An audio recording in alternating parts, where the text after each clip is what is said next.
Hello everyone! Welcome to Helldivers Quest Drop 6. Let us get into this with Part 1, Acer Pass, the launch facility, on June 11th, 2184, part of Operation Saving Minuteman. Good enough! You slap Tango 3's pauldron on your way past him, knocking off caked muck. Galloping along the buckling path, it gives way to a former mudflat that ran thin enough to harden over the clearing between the launch facility's fringe and the dead woods to the north. Benches, light fixtures, and crates lie at odd angles, frozen after the mudslide swept them away. Sierra 2 is on your heels until you jerk a hand to the northeast, and she instantly takes your meaning. The quasar cannon bounces awkwardly on her shoulder as she peels away, hunting bigger game than you. You add, Tango, when you get to putting in the cords, open the panel under the screen, hook a tablet up, and call me. Roger that. The sanguine response is betrayed by the whining chatter of his sickle echoing in the cold air. There is no time to stop and consider turning back to help with seemingly hundreds of pairs of red eyes glimmering through the grayscale landscape. You reach the tree line just as the first troopers do. The dozen of them halt short, red scanners glaring to life as they process your presence. Raising your carbine, you plug two white faceplates with a pair of bullets before the act shorts their processes to an action state. A dozen scarlet bolts of energy buzz through the air, most of it sailing past harmlessly toward the launch facility or splintering chunks of petrified wood off a tree. Diving away behind a plume of fungal coral, you lay there for a dozen seconds and pick off half as many troopers marching around the corner. Then, feeling the stamping and clanking of scout striders approaching the ground and hearing the synthetic chatter of charging troopers running to flank, you scramble to your feet and run east along the tree line. A loud, meaty thwack echoes through the air a short distance away, originating from the S2 HUD icon. Then, a few bursts of carbine fire. To the south is more whining chatter of T3's laser rifle. You thumb the fire selector to burst and hose down 5 troopers rounding the back corner of your cover. They are a mix of automatons that have single and dual arm blades. The shortened Liberator clicks empty before the last one goes down. Too many of your primary weapon's bullets impact the dead trees behind them because the over-tuned and poorly balanced weapon bucks against your pauldron. Obliging the bastard prototype, you drop it to your left hip and draw your sidearm. After transitioning to a shooting position with the mechanical grace of rote training, the verdict clears the air with a single loud bark that echoes over the treetops. Your pistol blows the bladed automaton's upper body off its legs. There is no time to savor the irony of the P113, your sidearm, being more reliable than your carbine. Heavy thwacking erupts out of the dual energy cannons as the first strider clears the fungal reef and takes a poorly aimed initial volley. It takes out a smaller tree nearby, and you bolt around the other side of cover, fleeing up the flanking axis of the automaton advance and deeper into the misted woods.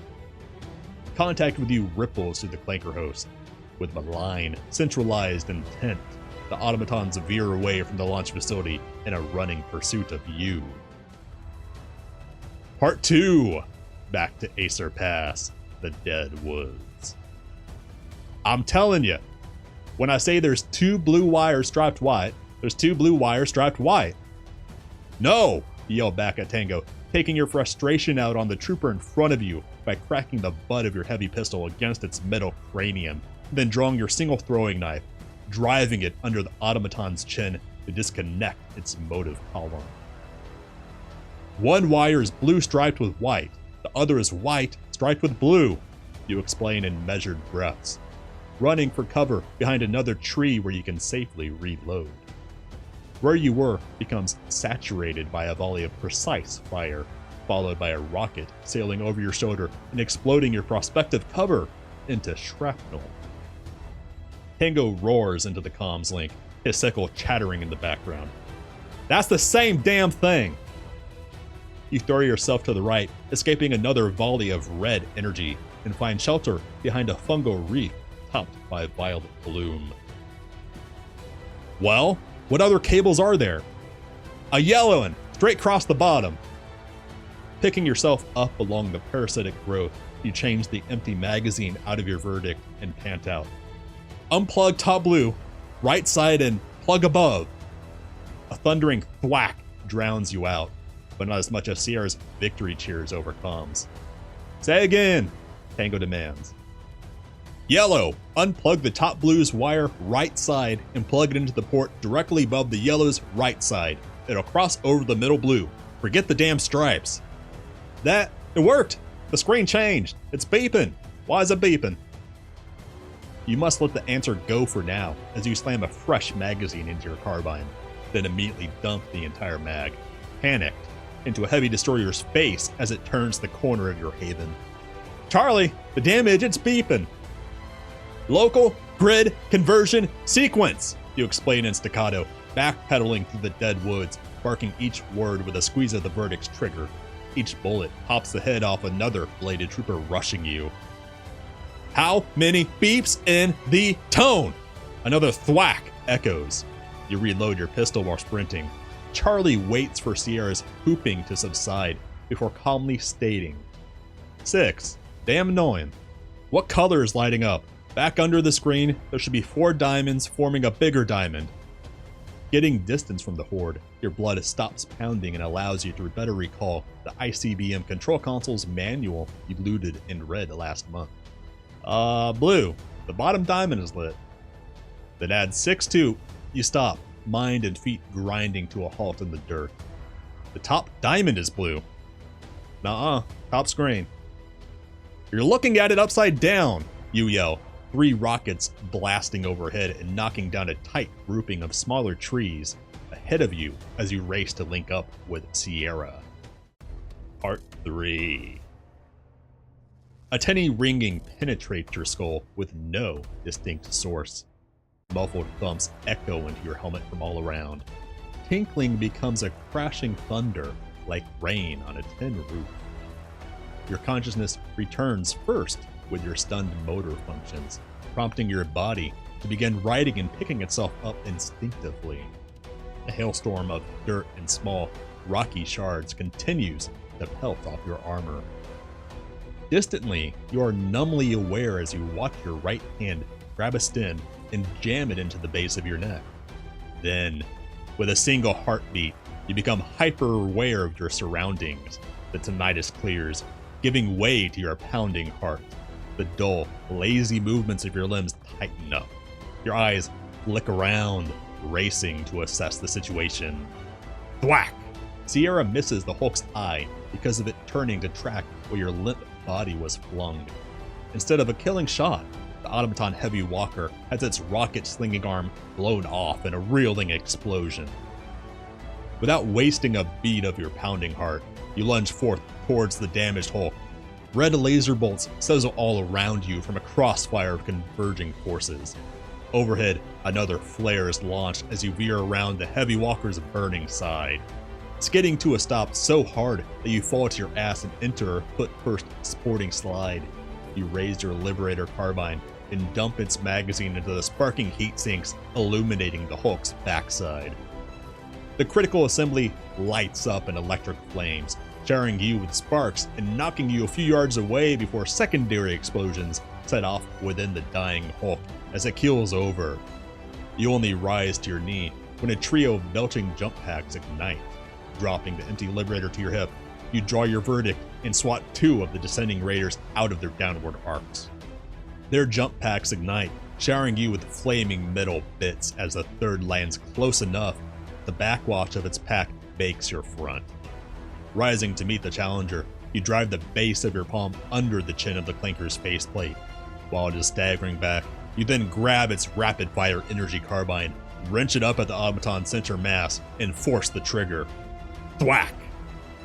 Instead of another Hulk blundering towards you through the dead woods, Sierra strikes the engine nacelle of an approaching dropship. It immediately enters a horizontal death spin, flinging its belly-slung hulk and gaggle of devastators before the mothership ignites in a shuddering explosion. Its concussive blast is close enough that it rocks you onto the back foot. The sky suddenly begins rumbling and roaring overhead. It takes a moment to place while picking off the exposed pilot of a Scout Strider approaching Sierra. When you recognize the roar of a sustained, focused explosion, its light glares overhead as the ICBM continues its vertical launch. The missile will gain altitude before looping down to strike your AO, hopefully far enough away to spare the SEAF training facility. "I'm out of here," Tango yells with a hoot and holler over the chattering of his laser rifle in the comms background. "Where are we linking up?" You sprint to cover behind the hulk you destroyed, reloading both of your weapons while eyeing the increasingly thin forest for an escape route. "East! Forget these toasters! Disengage!" Overhead, the piercing yellow light of the ICBM's motor flickers away. It is still visible, however, as the motor now backlights the nuclear missile approaching your patch of Acer Pass far faster than it departed. As you and Sierra 2 charge past a group of regular devastators using trees for cover, the ICBM impacts to the north within the blink of an eye. The gray gloom of the road is suddenly alight, with the intensity of 1,000 sunrises at Prosperity, Super Earth's golden capital city. Charcoal clouds and black space above are blown out by a hellish amber preceding the rumbling. Trees around shake violently in the loose soil before quickly uprooting and falling over, the smaller ones bodily flinging away. Tremors from the nuclear blast stir muck into entrapping death pits that swallow dead flora and automaton alike around you.